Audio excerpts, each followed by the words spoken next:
I disapprove of what you say, but I will defend to the death your right to say it. Famous quote from Voltaire that fits right into our Unit 2, Part 1, The Age of Enlightenment and Reason. So this whole section of notes right here, this is about the Enlightenment, folks. So first let's talk about where the Enlightenment was. If you look at this map, you can see the Enlightenment was Europe-wide. There was a lot going on in Great Britain, France, what's going to become Germany, and soon Italy. We'll talk about that later this unit. You have some as far west as Spain, and you have as far over as St. Petersburg in Russia as well, up in the Scandinavians. This was a Europe-wide phenomenon. And while it might have happened more in some areas than others, you can certainly see there's certain concentrations in certain parts of Europe. This was a Europe-wide phenomenon that also affects the rest of the world. So let's talk about what the characteristics of the Enlightenment were. First of all, it was an era of rationalism, where reason became the authority of all things. It was the idea of cosmology, the new outlook on creation, the Big Bang, man's existence and place on the earth and universe. Remember, we've talked about how the scientific revolution, where people started to challenge scientific ways, things that always had been, now people are extending this to also include ways people are living, ways government is ruling.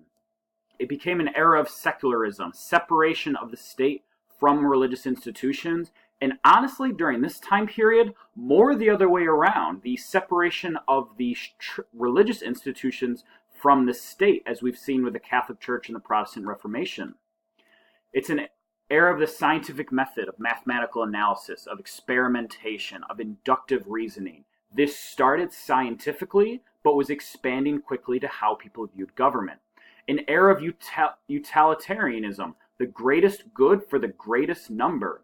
And it was an era of tolerance. No opinion is worth burning your neighbor for. People are starting to embrace, mind you, at a slow pace relative to society today, the idea of toleration of other beliefs and other ways of life. I don't want you to think that it was suddenly everything was fine and dandy, but there was a movement towards tolerance.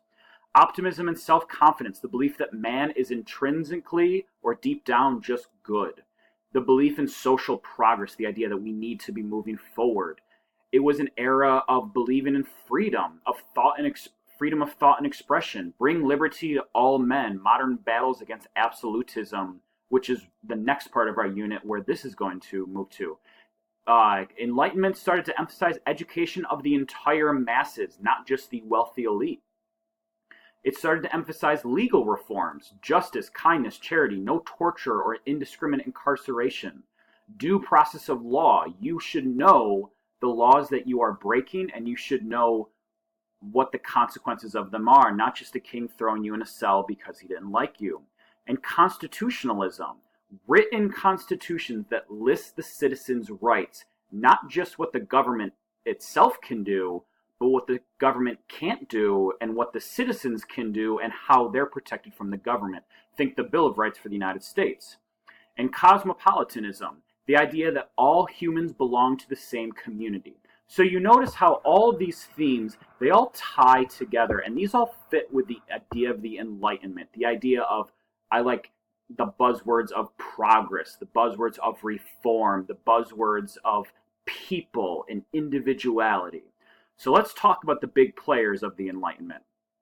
So, before we do that, there was this great debate going on during this time period of reason and logic, of rationalism, empiricism, which means research, tolerance, skepticism, which means doubting what's in front of you and questioning authority, and deism. Deism, if you don't know what that is, it's you believe in a higher power, and you believe that that's maybe where people came from, but you stop short of possibly institutionalized religions.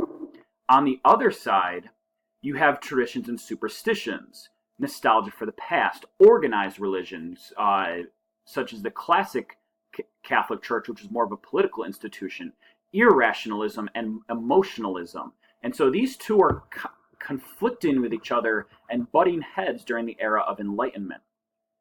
Next, so let's start with the players of the Enlightenment. You have John Locke, who is famous for Letters of Toleration, the Two Treatises of Government, which is probably his most famous, Some Thoughts Concerning Education, and the Reasonableness of Christianity. What did John Locke believe?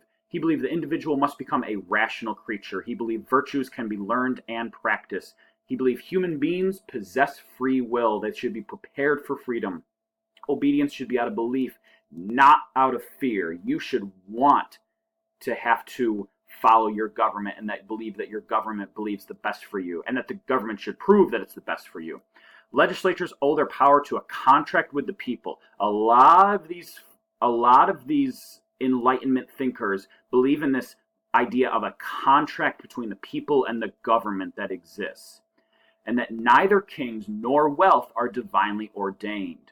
So continuing John Locke, he believed there are certain natural rights that are endowed by God to all human beings, that being life, liberty, and property. Now, if you're thinking to yourself, that looks familiar, but it's not quite what I remember, that is because you will remember Thomas Jefferson in the Declaration of Independence. He said that we owe our rights that Thomas Jefferson put directly in the Declaration of Independence. Slightly different. He said we have a right to life, liberty, and pursuit of happiness. But that famous quote was borrowed directly from our man, John Locke. And so continue with John Locke. Whoop, I fell behind. John Locke believed that the doctrine of divine rights of kings was nonsense. You remember you learned last year about how kings believed that their power was given to them by God. So to question their authority was to question the authority of God. John Locke said, yeah, that's bogus. He favored a republic as the best form of government, and a number of these Enlightenment thinkers are going to agree with him. All right, so moving on, Immanuel Kant, who was... And he gets big picture. I love some of what he talks about. So he's the idea of dare to know. He introduced the concept of transcendentalism. Some things are known by methods other than empirically. The belief in the existence of a non-rational way to understand things. The existence of neither time nor space is determined by empirical understanding. We can't necessarily, to put this in layman's terms, we can't necessarily measure these giant ideas of time and existence, but we know that they exist. They know that they transcend our understanding. These types of things are a priori. I will talk more about that in class. They transcend sensory experience. They are pure, not empirical. These are concepts like faith, pre-existence, life after death. We know we came from somewhere. We know we go somewhere after we die. And what Kant is saying is we can't pretend like we actually do. He was big on we know we dare to know sometimes what we don't necessarily know. Moving on to Voltaire. I'm big fan of this guy. Voltaire, probably most famous for his piece Candide, which that personally is my favorite of all the literature. So his wisdom, judge a man by his questions rather than by his answers. Men are equal. It is not by birth but virtue that makes the difference. Prejudice is opinion without judgment. The way to become boring is to say everything. I may not agree with what you say, but I will defend to the death your right to say it. Voltaire was the man of freedom of speech and expression. You are starting to know that if you put these philosophers together, it's almost like it's creating the blueprint for how the United States runs, and that's not a coincidence. The Baron de Montesquieu, who is famous for a threefold categorization system of government. Now his was a little bit different. He believed in a republic government governed by the many, a monarchy, single authority but ruled by law and honor, and that there was also despotism, a single ruler governed unchecked by fear. And Montesquieu feared that the French monarchy was sliding towards despotism. We'll talk about France in a little bit, mind you. And he proposed checks and balances to promote government authority. Not one part of government can have total control. Montesquieu believed in a separation of political powers. You have to divide up different parts of government because no one in government can be trusted with unlimited authority. There's no greater tyranny than that which is perpetrated under the shield of law and in the name of justice. So often people with absolute power will argue, I am doing what is best for the people, and we know that that's not always the case. Jean-Jacques Rousseau, who is very famous for the phrase, the social contract. You notice we saw the phrase contract before with other philosophers.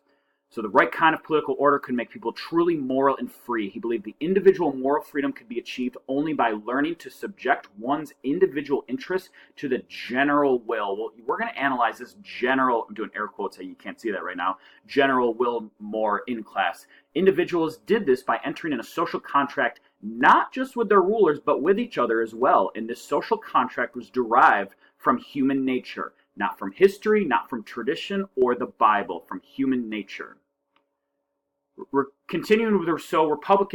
People would be most free and moral under a Republican form of government. So you're seeing that this is a recurring theme once again. However, the individual could be forced to be free by the terms of social contract. He provided no legal protections for individual rights. Rousseau's thinking had a great influence on the French revolutionaries in 1789. Again, we'll talk about that probably next week. And his attacks on private property inspired the communists of the 19th century, such as Karl Marx. That's the next unit that we'll talk more about that. Mary Wollstonecraft, World of Wollstonecraft. She's famous as author of Vindication of the Rights in Women. She was very anti-monarchy, pro-republic. See what I'm saying? She believed equality lays in the basis of virtues. Wollstonecraft believed women have the same capability for reason as men. Virtue is the same for men and women. Relations between men and women are based on equality. We're going to read a little bit more of Wollstonecraft, and she was one of your earliest women's rights advocates, not just for how women were necessarily treated day to day, but the idea that what women had to say were just as valuable as anyone else in society. So continuing with Wollstonecraft, she applied radical critique of monarchy to the family. She deplored, which means she hated, a culture which promotes feminine weakness. And that is she is opening a several thousand-year can of patriarchal worms right here, where she is attacking the institution that says that men are inertly better than women. She still believed that women should have different jobs than men, so that's a funny thing of how it's not 100% what we see arguing for today, but she got everything moving. So, important to all of this is a spike in literacy. So during the Enlightenment, literacy rates spiked to as high as 80% for men and 60% for women. Books were certainly expensive. You had many readers for each book. For every book, you had as many as 20 people reading it. Novels, plays, other literatures, journals, memoirs, private lives, philosophy, history, theology, newspapers, political pamphlets. As more people read, ideas spread faster and faster. People were handing around these radical thinking, these radical ideas, these radical leaflets that were being printed, and people were so fascinating that it was spreading like wildfire. And so that's it for this part of the lesson right here.